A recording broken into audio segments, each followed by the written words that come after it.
Welcome to the Four Corners 912 project discussion on rules of the game. For a country to exist peaceably as a unified people in the game of life, we all must be playing by the same rule. The rules for our country were established in the Constitution that was agreed upon to abide by. This was and is the supreme law of the land. To follow the rules, you must know what they are. They are few and clear.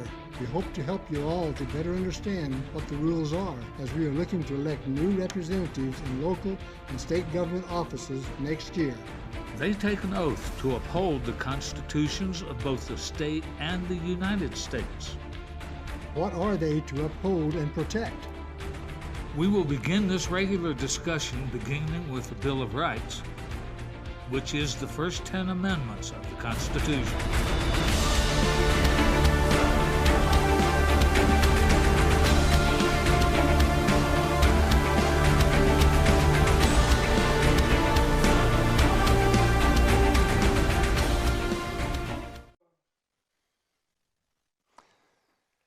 Welcome to the Four Corners 912 Rules of the Game. Right off, we want to sure appreciate the support from our sponsors, Don Brunson of Woodman's Life and White Eagle Antenna Service. Keep on state television in there. Antenna Service. Appreciate you guys, and if you need help, those are the places to go. Today, we're going to kind of give an update on some of the bills that we've been in our legislature and see where they're at, and some new ones that's popping up and causing us some little heartache. Okay. So today, we want to look at it as we talk about this. Let's talk about how do these apply to our Constitution. Everything we do ought to be applicable to our Constitution. Correct. Otherwise, why waste our time with them? Mm-hmm. Okay. You got one to start off with? What do we got? Well, There's some good ones here. I want to start with this one. It's House Bill 20-1233. Basic Life Functions in Public Spaces is the title. Okay? I need more. What? I'm not going to go into it. Okay. Just mention it. But think about this. Basic life functions. Just think about what that would allow in public spaces. San Francisco, here we come. Yep. And let's let it go at that. Let's do. Well, how dumb are these people that we elect to come up with this stuff? Well, I can't.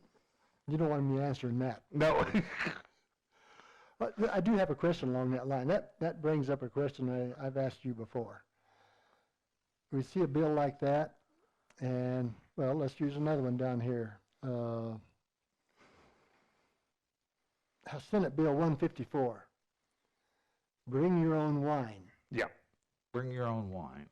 A mandate that says if you own a restaurant, you have to let me bring my own wine into your restaurant if I buy a meal. I don't like your wines. What is the I government? don't like the price of your wine. That too. That for sure. The government is getting involved in telling the restaurant how to run a business. How to run the business. And there's others. The And plastic straws, same thing. Plastic straws. You can't have a plastic straw. Right. And but the store may sell you a paper bag to take your groceries home in, but they got to charge you. They don't even have the choice of giving it to you for free. Nope. The government is involved in telling you. And they set the price. 10 cents. A minimum. Minimum of 10 cents. Yeah. So you got them telling you what product to use or not, and what to charge. Yeah. I thought in business they could kind of run your own business. You'd think. You know, whether you're a restaurant or whether you're a grocery store. Now, going along with the restaurant thing, there's a bill, and I didn't include it here, but I just heard about it the other day, allowing dogs on the patio of a restaurant. If a restaurant has an outdoor patio Okay, option, yeah. you can bring your dog, okay? Now, the first thought that went through my mind, the health inspector goes into the kitchen and the prep table is 1 degree too warm. Writes you up, gives you a ticket, so forth and so on. Right. He ain't out there inspecting somebody else's dog. Nope. And I don't want that dog coming up to my table. Now, the law says it has to be on a leash, okay? Well, the leash ain't that short. How do we know what the health of that dog is running around on the patio? I guarantee you I will not eat at such a joint. I've eaten at places where they had birds flying around. No, thank you. My point being, Micromanagement of government of private business. How much, this question, you see bill after bill after bill like this, how much does it cost? Oh, you asked me that the other day and I forgot to look. Okay. Well, I wonder if we can find that out one of these days. I think we can. But I think it'll boggle our mind how much we are spending taxpayers' money to write up. You have staff that writes these things. These legislators don't write They these don't things. write this stuff. This The Legislative Council, it's called. They write them up. They print them out on all, how many reams of paper goes out to all these senators and House representatives. They have to reprint them when they go back into the next house. How much goes through and taxpayers' money is spent on frivolous, nothing bills that never make it to first base anyway. It's going to the Kill Committee anyway. Now, the ones I mentioned are not going to the Kill Committee. Unfortunately. Now, the pro-life, okay, That was a thing we needed to mention. going to the Kill Committee. What was it? You had human sexuality, notification of sex ed classes in school. Right. Supposed to notify the parents so they could opt out if they wanted to. Right. Kill Committee. Or yeah, actually, it was it was in the Yep. Kill Committee, and they had their hearing, Had their hearing, and required by state law. they postponed it indefinitely. Yep. They killed it. There was where's it at here on my, Born Alive. The Born Alive bill, where they had an abortion and messed up and the baby was born alive. Yep. He says, you gotta take care of it and treat it as a baby in need to extend its life. Where'd it go? Went to the Kill Committee. Went to the Kill Committee. And it was heard and hearing, which I read some of the hearing, And there was another one. and it was postponed indefinitely. Yep. It was killed. There was another one that we reported on a couple of weeks ago about mutilations and Right. shoot, I can't remember. Did I? Yeah, I didn't write that one down. But it went to the Kill Committee. Had to do with mutilations and Oh, there it is. It was House Bill 1114. Protects minors from mutilation and sterilization. right. Yeah, okay, you had it on your list, right. Goes to the Kill Committee. Yeah. So when you have statements in the federal Constitution and the state Constitution about protecting life, liberty, and the pursuit of happiness. Right. So these bills that concern life go to the Kill Committee. And they were killed. And they were killed. It's exactly as planned. Now, we can mess around with the restaurants in the grocery stores, tell them how to conduct their business. Oh, that's fine. Yeah. The plastic ban, Right. and your straws in the plastic bags, I just looked that one up. And that did not go to the Kill Committee. And they have a hearing on the 24th. Right. It'll be heard Yeah, on the that won't go to 24th. the Kill Committee? That was in Energy Committee, Uh-huh. Housing and Energy. And that is the hearing set for this month, 24th. I think another one that certainly has constitutional implications is Bill number 1239 concerning vaccinations. It will protect the family from making a choice to not get vaccinated. Right. And some school districts have banned students that were not vaccinated. That'll go away if this bill passes. That will go away. They cannot be discriminated against because the family chose not to vaccinate. So that's I'm sure with any other bill, there's some things in there you might like and things you may not like, but overall, it's a good constitutional protection. And the other one that's going to get a lot of attention is repealing the red flag law. I just looked that one up, and where's it at? It's just sitting. It hasn't had its hearing yet. Just sitting there. Yeah, they're waiting. But it didn't go to the Kill Committee. That surprised me. Yeah, that did. So that would be a good constitutional bill, because the red flag bill, as it was passed last year, was so grossly unconstitutional. So we'll get rid of that one. Where's another one there? One that actually is moving pretty good and has a lot of people concerned is what it's referred to as House Bill 1117, misbranding of non-meat. Right. In imported and artificial meats. That deals with, a lot of them have said that there's 4 major packing plants here in the country, all owned by foreign entities. And they can bring in their own beef and pork and whatever from out of country cheaper and don't have to pay our guys locally. Right. And they brand it as marketed as American beef. And our cattle growers here can't even make a living. Right. Because they can't pay them the price because they can get it cheaper out of the country. Are they bringing them in, and I didn't follow that whole stuff there, are they bringing them in, what's it called, feeder pairs and things like that? You know, are they adult animals when they come in? I'm not, I don't know either. Are they ready for the knife? I suspect that they're ready for the knife to be broken down, to come in as carcasses, be my guess, but I don't know.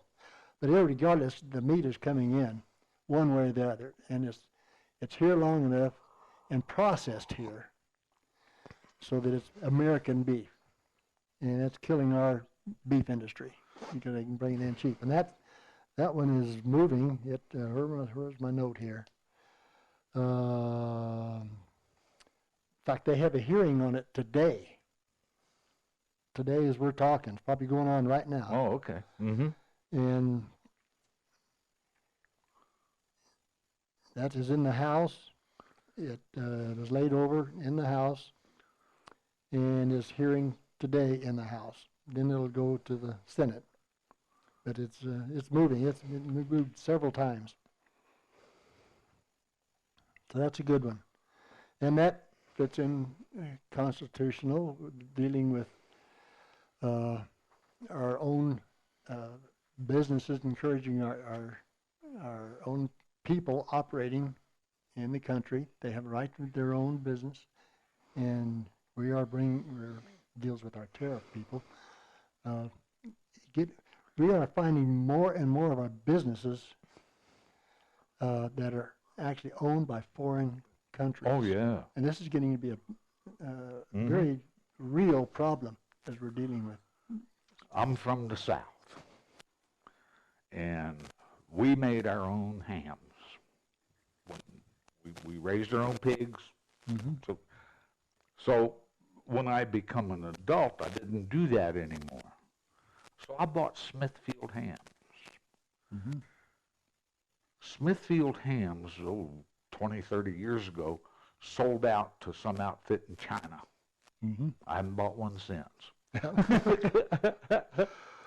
So, And the quality, I did buy one before I found out about it, and the quality went down the tubes. They were not yeah. like the old Smithfield hams. Yeah. And that's what happens in all of this stuff, because those people over there don't have the quality controls that we have. That's true. And some of our quality controls are government mandated. Some of them are industry instituted. So fine. That has to do with this misbranding meat, because that is one of the things. That's right. Whether they come broken down in a carcass or whether they're on the hoof. I knew a lot of them do come in on the hoof. Mexican beef comes across, Mm-hmm. but they're here for a few months and then processed. But in the process, what we don't know, because they're not, like you say, they don't have the controls. We don't know. We worry today an awful lot about what are they injected with for Mm-hmm. growth hormones. and what have you. We don't know what happens Don't to know. them. So another one that some people I think were interested in that it has been killed, and that was the prohibition on abortions after 22 weeks. Right. That's basically a 5-month baby. They was trying to say, hey, no abortion after 5 months, and that was killed. This, the Born Alive bill, Mm-hmm. the 22 weeks bill, Yeah. They might change some wording around here and there year to year, but those have been introduced for years. Yeah, and get killed every year. Always to the kill committee. Now, what do our legislators have against the human race? Because that's what's being killed. They are babies. They are human beings. And we can't even debate in the legislature about life. Mm-hmm. It's crazy. Well, some people think it's crazy, but part of our UN policies that you hear more and more promoted is we have to reduce the population of the earth. Correct. They really, I mean, they're pounding the table with that now. I saw a video years ago about, this guy had a video on PBS Mm-hmm. about how we need to control and even reduce the population. Well, he put his website on the screen. I sent him an email. Lead by example. There you go. Show us how it's done. I never heard from him, so maybe he did. One that I'm concerned about, and I think a lot of us around here are concerned about, which interestingly enough, it hasn't moved, is the Senate Bill 121, Management of Gray Wolves. That's a bill in the legislature. Right. Separate from the initiative that's on the ballot That this is correct. November. That is, the ballot initiative is on there to say, we demand that wolves be put into the state. This bill says, well, this is kind of temperate just a little bit. We'll study it, and then if we show that we need them, let's put them in. And that hasn't moved. It's just in there. It hasn't had a hearing or anything on it yet. That bill was introduced to take some of the steam out of the initiative. Mm-hmm. That's why that bill was introduced. And it has language in it concerning if we have wolves in Colorado, Mm-hmm. then certain things will happen. Mm-hmm. But mostly it's a bill about how do we pay for the research Right. to find out if we have wolves. Well, Go up to Craig, walk down the street and ask them, and they'll tell you we got wolves. well, they have verified that now. Yes. I was just reading they have verified that we have not only wolves, we have a pack. Have a pack. up in Moffat County. Mhm. They verified. I think this is, what was it, 7 or 8 members? Well, they had six, and they for sure 6. Right. And then Okay. they know at least this one pack has been verified. Poor old boy, they had to do. They got the scat off of the pack. They found it where they had killed an elk, Uh-huh. and they found some wolf scat. And did a DNA study, found out it was a wolf. A wolf? It wasn't coyotes or anything else. It was wolves, a pack of them. So they are verified. They're in the state as a pack. What that says is neither the initiative nor this bill is needed. Are needed. They need to both go To away. leave them alone. Leave them alone. They got them here. The only thing that needs to happen is we need to get rid of the endangered species protection, Right. so we can manage what we got, not let them just explode like they're doing elsewhere. There is, I mean, if we don't have wolves in Colorado, they're an endangered species. Well, go up to Canada. They're overrun. They're overrun with wolves. They are not an endangered species. They just don't exist where we think they should. Idaho is trying to schedule and expanding their licenses to hunt more of them. Really? Yeah. Uh-huh. Yeah. And here's how democracy works. Okay? We are not supposed to be a democracy. This initiative came out of the Front Range, That's right. right? So you got them people over there wanting to vote on a measure that affects these people over here. Those wolves will not be introduced on the other side of the mountain. Mm-hmm. They'll be introduced on our side of the mountain, okay? So if you're a rancher in Elbert County or whatever, you don't have to worry about the wolves because the folks in Boulder are looking out for you. Right. How about the ranchers over on this side? That is a perfect example of conflict with our Constitution. Correct. We are a representative government by Constitution as a republic, not a democracy. Not a democracy. And this is, in fact, the terminology is so perfect because you got, what is the definition of a democracy? 3 wolves and a sheep voting on what to have for dinner. supper? That is what we got. You got a bunch of wolves voting to eat us up over here. Yeah. And all the votes by democracy is the majority of votes, not our representatives, the vote of the people. Vote of the people. There's the total confusion over what a democracy is and how a republic works with our representatives. A direct democracy has been quite correctly related to mob rule. Yeah. And it exactly is. And that's we what this see it. is. We see it even locally. How many politicians and candidates do you hear say, I will listen to my constituents. I will listen to the people. Okay? Mm-hmm. What they seem to be saying is, if you have this position and you have that position, whoever comes with the most people wins. Yeah. That's democracy. That's exactly right. And they got the most people on the other side of the hill. And they got the most people over there, so they win. That's right. And that's not the way we were founded. There was another interesting one. I thought I had it written down here. But bill in the legislature to allow 16-year-olds. Yep, it's down here. Was that on my list? Yeah. Okay. What is it? House Bill 1149, right up top of your page. Oh, I On- can't read. Okay. On this here list right Oh, there. good. 16-year-olds to vote in school district elections. Yes. Boy, it's not going to apparently make it.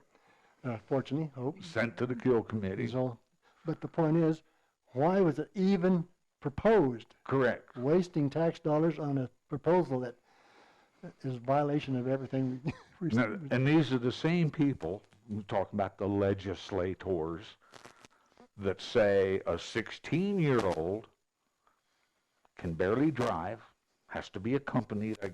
Is that still the case for your student learner's permit thing? I think so. I don't know. Haven't been there in a long time. You can't enlist in the Army. Right, You can't buy cigarettes. right. You can't buy alcohol. Okay? But you can vote for the But school you district. can vote. So on the one hand, you are not mature enough to do these things, but you're certainly mature enough to make a decision about the governance of the school board. Right. And here's what happens. Other jurisdictions have already done this. Excuse me. They allow 16-year-olds to vote in local elections, not just the school board. Mm. So they can vote for city council, okay? Illegal aliens can vote in local elections. Yeah, So that's where this is headed. it is. This is just a foot in the door. Well, that brings up a question. There's two more bills that concern. One of them is Senate Bill 83083, Mm-hmm. and that title is to prohibit courthouse civil arrests. Yep. Has to do with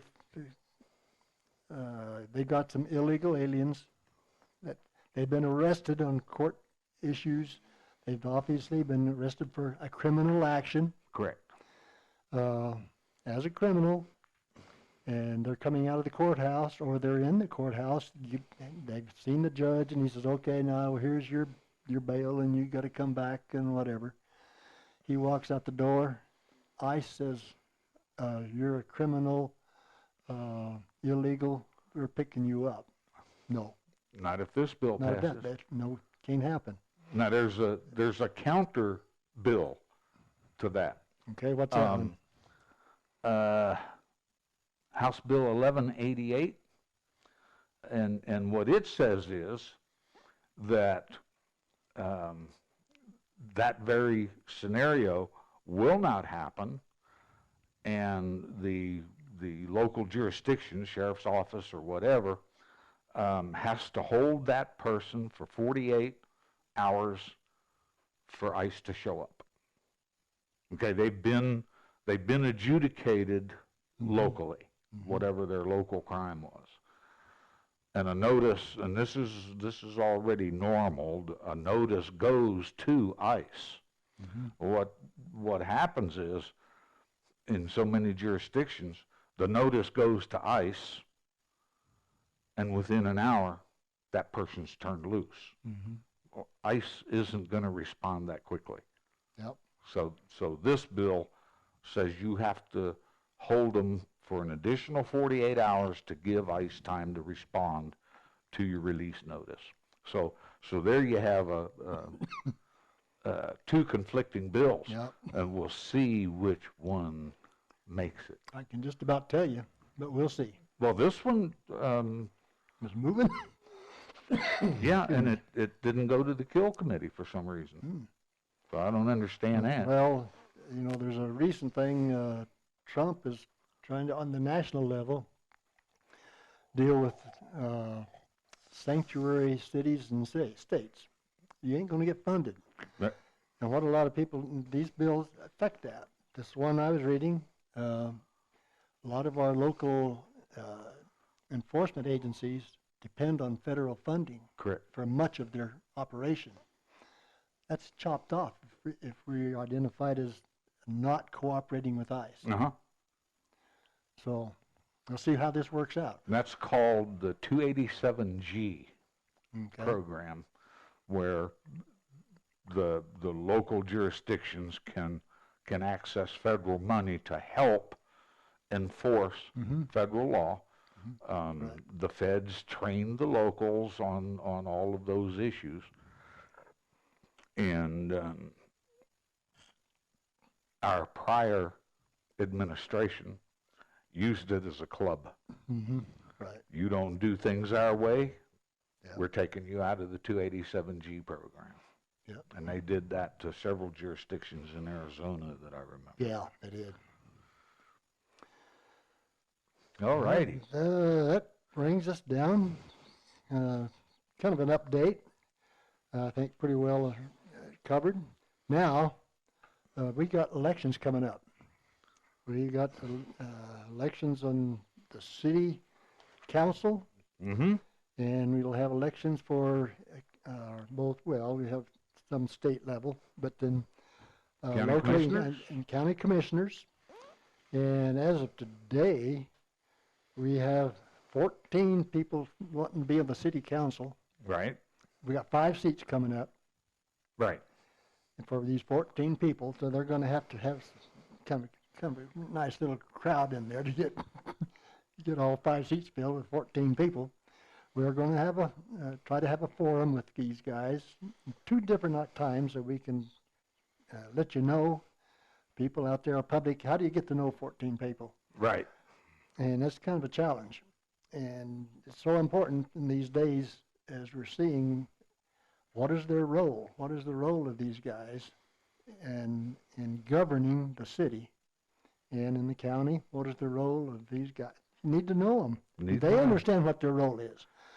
Do we understand enough to ask them the right question? Exactly right. We need to find out what is their oath that they take. It's to uphold Preserve and protect. Constitution of the United States and the state of Colorado and the laws of Colorado. That's what it says. It doesn't say anything about help taking care of you. And That's the right. people talks about very, very specific. So do they understand? Do we understand what their role is? So and we're talking to them. Now here's a question for you. The legislature changed the oath of office Yeah. a couple of years ago. Yeah. So now it includes to uphold, defend, and protect the laws of the state of Colorado. Yeah. Now, excuse me, if you take that oath, how do you handle the red flag bill? It is clearly unconstitutional, Yeah. okay? So you took an oath to the Constitution and you took an oath to the law. Right. Which do you do? Because they both can't be true in that case. What are you going to do? Where is What are the candidates going to do? That's exactly right.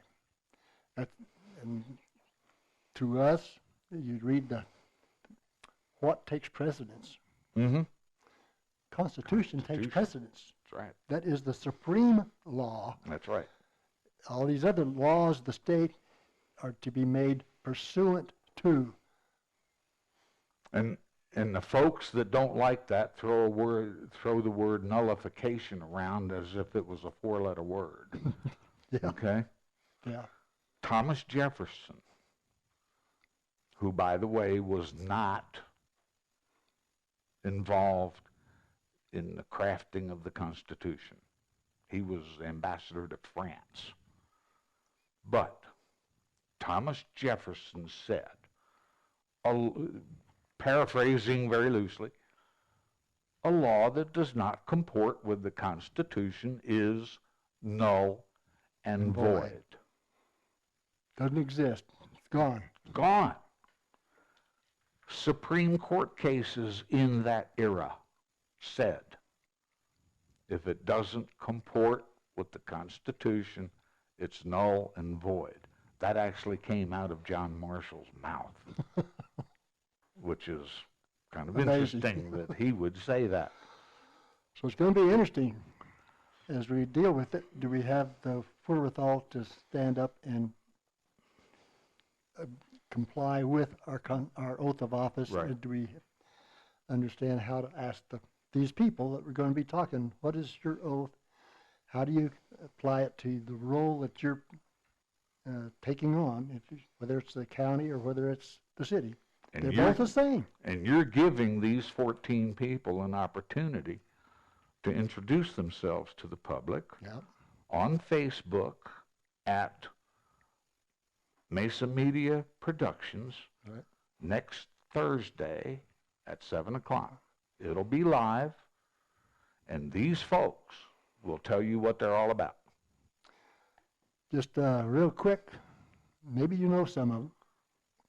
I know exactly one. I hope you can pronounce these right. That's always terrible pronouncing. Amy Huckins, Arlena Yazzie, Bill Banks, David Rainey, Jeff Byerly, Jason Witt, Joseph Farley, Justin Vasterling, Leroy Roberts, Rachel Medina, Ray Goodall, Rafe O'Brien, Stephanie Carver, and Sue Betts. Yeah. That's Betts, B-E-T-T-S. And Sue Betts is running for re-election. She is currently on the council. Okay. I think she had, what, a 2-year term? Which, by the way, this question comes up just about every election. Are they Republican, Democrat, Independent? What district do they represent? Our city council, and I think most city councils in the state, are nonpartisan elections. You don't run as a Democrat, you don't run as a Republican. If that interests you, ask these people how they're registered. Fine. And it's citywide. So we have 14 people vying for election for 5 seats. The top 3 vote getters will serve for 4 years. The remaining 2 down the list will serve 2-year terms. Okay. That's the way the election works in Cortez and most other jurisdictions. So tune in on Thursday Next Thursday. and get introduced to these guys, find out who they are. Then a couple weeks later, we'll be having another Mm-hmm. time with Mesa Media, another interview with some questions. And what we'd like to get these guys to do is, when they see this one, if you have questions, send an email to our email for Four Corners 912 Mm-hmm. and give us questions that you might have. You can't get 14 people at much time. You're going to blow 2 hours just in flat. Real quick. With about 2 or 3 questions. No, the one in March the 12th, we have a 3 hours. Right. We're going to try to get, with 14 people, or whomever shows up. We may Yeah. not have all 14, but however many do. We have a commitment from 9 right now. But depending on that issue, we don't know how many questions we'll be able to get in. Yeah. Yeah. And- I think what we want to try to do is take all the different people's questions and formulate them into 2 or 3 questions. Correct. To get the general. Because they probably will overlap. Yeah. One person to another will overlap a little bit. A lot of redundancy in there. and Right. Try to get the point across. So we What- send your question in, and then we'll kind of combine We're them. going to try to make some cogent questions. There you go. Oh, yeah. I like cogent. But then on that second time, then that'll be open to the public. Correct. And they given the last hour that you can buttonhole them in the big room. And ask them if they're Republican or Democrat go. or Communist Whatever. or whatever. Right. Yeah, I'm a proud member of the Communist Party USA. But then following this, we'll be having similar planned forums with the county commission. There'll be another one in the commissioner's room the following week. Ours is on the 20th of February. Right. The one at the commissioner's meeting room is on the 27th of February, and that's being put on by the Republican Central Committee. And those, as of today, there's 5 people there. Get more information out on it later. Uh-huh. But as of today, there's 5 of They them. have 5 commitments. So for 2 seats. So Hmm? See, they got 2 commissioners are going to be seating. No, they're having on the 27th, it's city council candidates That's right. at the commissioners. Well, what I'm saying Right. is later we're going to But have later, Yeah. we have 5 county County commissioner commissioners. candidates that Right. we'll have to deal with them also. hmm And those there's 5 of them for 2 seats. Well, and they'll be weeded out in one fashion or another. They will be examined in one fashion or another at the county assembly. Right. So if 3 of those candidates are in District 3, which is the Mancos district, and 2 are in the Cortez district, District 2. So in order to go to the primary, you have to get 30% support out of the county assembly. So that might Yeah. weed 1 or 2 out. It may not. I know in years past it weeded out a Yeah. very interesting We'll see how it fellow. works. Well, we got elections coming up. Get attuned, particularly starting off with the city. Let's tune in this next Thursday. See how we are. You know, with 5 seats open in the city council, we can really change from what has happened over the last several election cycles. In other words, the kerfuffle over the land use code is still fresh in folks' mind. That happened because the current city council didn't do their job and didn't care to do their job. Well, it comes So down. we can make a change with 5 out of the 7 new council members. We can turn that around. Well, that gets right back to them understanding their job, Understanding the job. what it is, and it goes right back to 2 things. The Constitution of the state of Colorado and the United States, and they're upholding those and they falls into very narrow little slots of dealing with our rights of the individuals that they're trying to govern, of the individuals within the city. Are you running for city council to see that the potholes are fixed? Or are you running for city council to control my life and every aspect thereof? Which is it? Yep, that's what we have to It's ask. pretty simple. Well, let's get all on board and get this thing straightened out. Let's do her. And with With- that, come back and see us Next maybe week? Next week. Yep, we'll have our little conflab Thursday will be over with, and maybe we'll make a comment or two. That should be interesting. You think? Goodbye. Thanks for watching. See y'all. Is filled with moments. Moments we share with those we love, worry about, and strive to protect the most. At Woodman Life, we provide insurance and retirement products to help protect you and your family so that you can enjoy all the moments to come.